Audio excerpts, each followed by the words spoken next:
shadow staff to bring you here.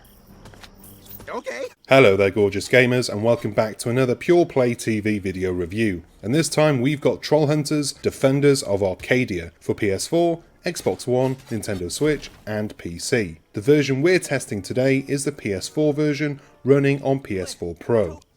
Trollhunters Defenders of Arcadia is not a great game if you're an adult. If you're a small kid yet to become jaded by the world, then it's good. At least that's the impression I got from my 4-year-old boy, Charlie, who has helped me out in some previous reviews, like Minecraft VR and Gigantosaurus.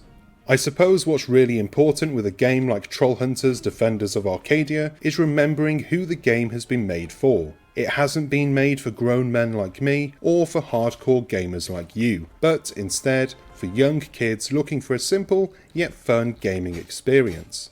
In that sense, Trollhunters succeeds. But it's not without some issues that take it from being a great game for kids to just being an okay game for kids. Let's start from the beginning. Before we carry on with this video review, please do us a massive favour and hit the like and subscribe buttons down below. Cheers my dears! Trollhunters Defenders of Arcadia is based on the hit Netflix series of the same name, and due to me owning a small child, I'm quite familiar with the series, and honestly, it's one of the few kids TV shows that I can actually watch. I am sick to the teeth of Boss Baby and Oddbods. The game is a side-scrolling action platformer. You'll batter bad guys with your sword, and jump through challenging sections of the game's levels. The combat is not difficult at all, and strangely enough, if you simply jump over some enemies, then you've beaten them, as they'll just keep on running instead of turning around to fight you. Weird, no? The platforming can be quite tricky, with floating blocks that either move up and down or left and right, as well as some that disappear a few seconds after being jumped on. The platforming was perhaps the biggest hurdle for young Charlie, and it was in these moments I stepped in and I earned some daddy points by overcoming the harder sections. It's what I'm here for. I know my place in this house. Generally, the game isn't very difficult at all, and that's fine. While I might have liked a bit more of a challenge, Charlie was more than happy with it. He especially liked the collectibles, like the coins littering the game's levels and the smelly socks that can be collected and traded later on in the game for upgrades. This is where Trollhunters started to fall apart for little Charles though, and it's only the start of some odd design choices. See, Charlie can't read. He's 4. He can do his numbers and recognise different letters, but reading a sentence is out of the question for now. I imagine that for a lot of kids in the age group targeted for this game, 6 to 12 years, reading isn't what they want from their games. They want colourful graphics, simple gameplay and a sense of accomplishment, not menus with upgrades and objectives.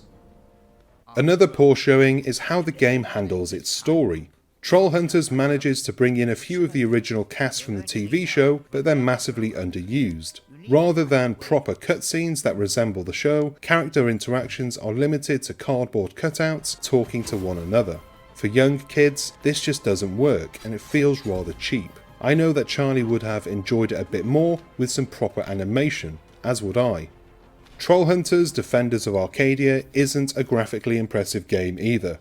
Not that it really needs to be. When was the last time you heard a preteen ask about frame rates, resolutions and ray tracing? Yeah, never. It's good enough, and in fairness, there's never too much going on visually that it becomes hard to read the screen. Consider it the gaming equivalent of nice big blocky letters in a pop-up book. Simple, but functional. While Trollhunters isn't a game for us old-timers, nor is it a game for the general gaming public, it's a decent game for younger kids wanting a bit more from their favourite Netflix show. Great for kids, not so great for everyone else.